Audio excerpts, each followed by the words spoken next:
Hello, it's another installment of stuff I found this week. So we'll just sort of get right into it. No, I didn't find another amazing Herman Miller Eames chair. It's just one of the ones from last week. Yeah, that doesn't happen too often. But I did get lots of really great lamps this week and lots of great pottery and glass. We'll just go over it really quick. And I'll try not to be as long-winded as I was last time, or say as much as I did last time. This was, for me, because I collect Canadian pottery, was an eye-opener for me. I actually passed it up at first, and then I was talking to the person who was having the sale, and mentioned that I was looking for Canadian stuff or West German, and she said, well, you just walked by one. And I forgot to bring my reading glasses, and my eyesight has gone really downhill over the last couple of years. And I didn't read this, I can't even read it now, this little label, and it actually says Terracotta Creations, Georgetown, Ontario. And it's a really great plaque. I'm assuming it's terracotta, but really fantastic abstract design. Interesting for me because I grew up not far away from Georgetown, and it's the first time I've ever come across this. So if anybody else has any more information on this kind of thing, I'd love to send me some pictures of what you might have, because this would be a great new thing for me to collect. Not that I really need any more of those. Going along, a really dirty Gilbert lamp. This came out of a garage. Obviously, it hasn't been cleaned off yet, but these are fun. Made in Montreal. Every color of the rainbow in the shades that you could ever think of. This kind of got a nice peach vibe going. Amongst the glass, and this is one of my favorite pieces. There's actually two of them here, but this bright yellow oversized snifter, or just wine goblet, however you want to call it. This one's Italian, bright yellow, great color. You don't really see them in solid colors very often like that, which is what I kind of like. Nice original Italian label on there. I'm not familiar with that maker at all. So, and then here's another one, and again, nice original Italian label on there. Those lately have really been selling really well for me. There seems to be a lot more interest in this shape and style over the last couple of years, I've noticed, because for a long time I couldn't sell these. Nobody was really interested in them, but lately they've really started to pick up, and you can see why. They're really nice pieces. Piece of Chalet. The nice thing about it is, and I don't know if I'll get this on there, but oops, upside down. There we go. Yeah, you can actually see the Chalet etching on this one. Often there's a lot of pieces of Chalet out there, or what is supposed to be Chalet, and it's not marked. I'm not a Chalet expert. I don't know if they mark every piece or not, but I've only had a few that actually have the actual Chalet mark on it, which is kind of nice. Just another piece of cased glass, probably Italian, no marks on it. It's an ashtray, but it's really nice color setup. Just kind of a funky orange pulled glass vase, or candy dish, sure, whatever you want to call it. And this is a nice piece too. Nice size planter. Kind of has, when you turn it upside down, you see it better, that it's almost like a really nice lotus pattern going around it. But it's Royal Hager. They were a great ceramic company. Did all kinds of stuff in the 1950s and 60s. Sort of Art Deco revival stuff to more traditional things. They did a lot of pottery for floral companies. So when you got your FTD floral basket delivered to you, usually it was in a Royal Hager, there's that again, sorry, pot. So that was kind of nice.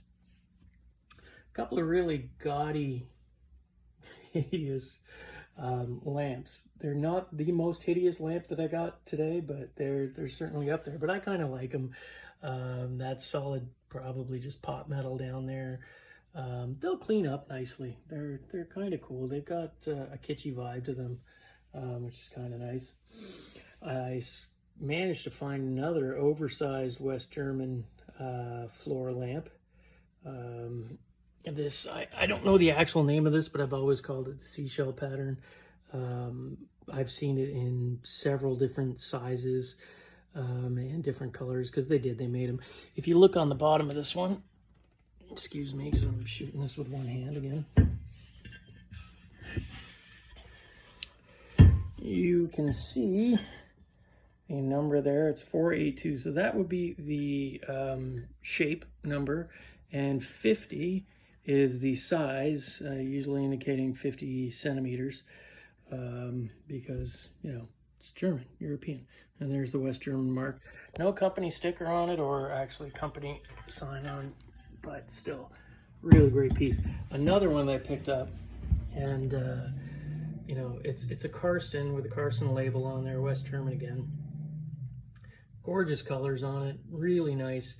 The only problem is after the fact, and this is such a rookie move, I probably would have bought it anyways, but there is a little hairline on there. But that kind of just gives me the excuse to keep it for myself. Because you know what, you can't even see it.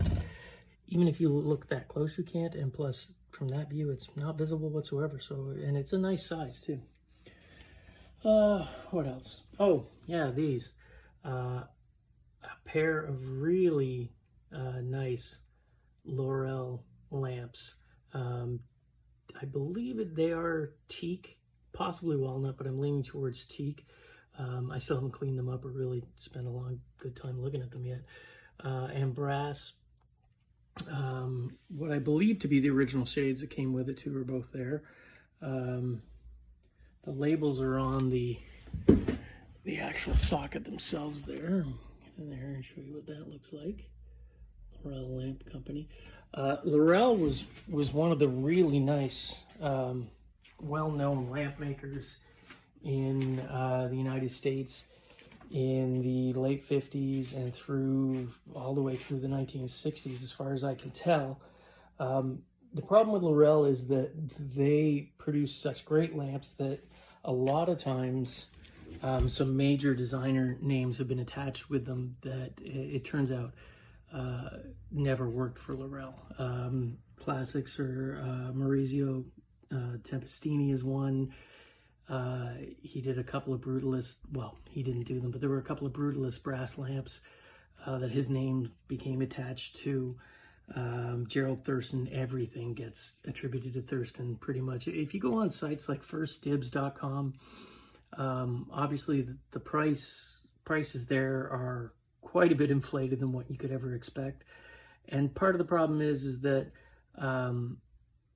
there's a ton of misattributations to different designers. And so I would suggest doing a bit more research than just going to First Dibs and seeing what everybody else has.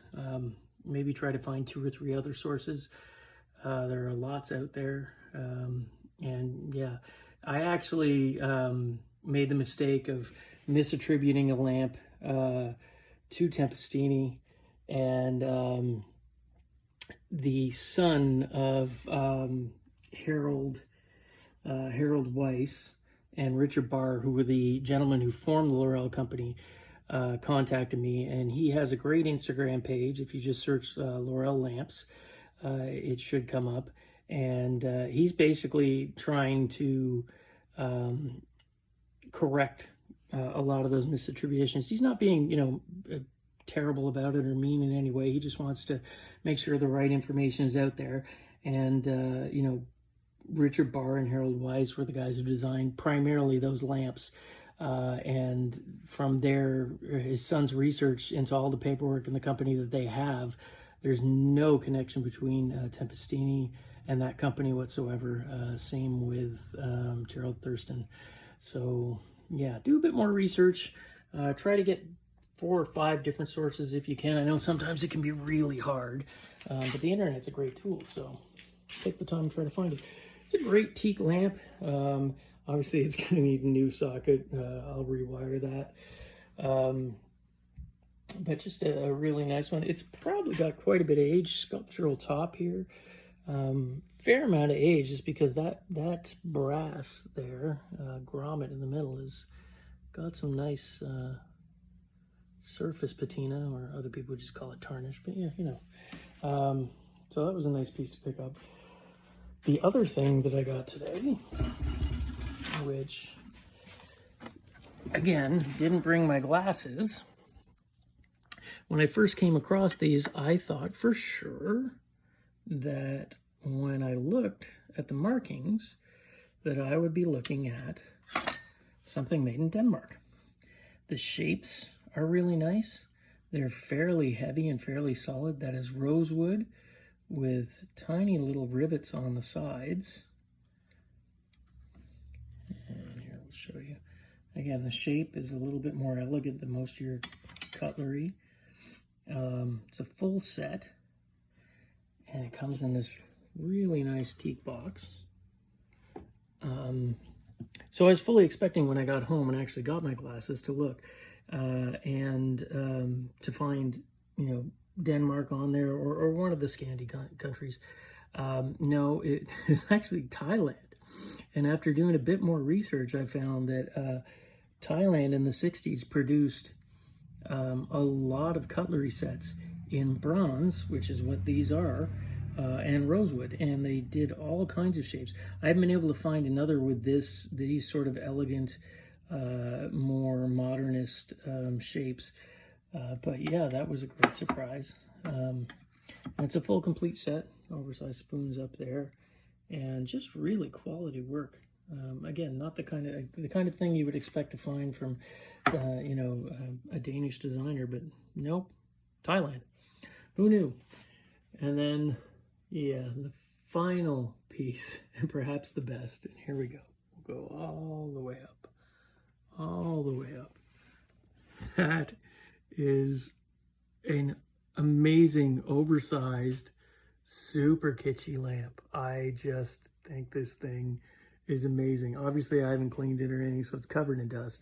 You got that giant, oversized green glass midsection, but the pièce de résistance is your rayon original shade that as you move across, the colors change on it, which was one of the nice things about rayon. Just, you know, I mean, I really don't have the words for this. It's just so kitschy and so good. So yeah, it was kind of good. I didn't, you know, I put on about 150 kilometers this week driving back and forth, which isn't too much compared to some of the other things I've done. So yeah, that's it for this week. As I said, because of the COVID restrictions being eased, I'm able to get out a little bit more, and there are more places to go to and see.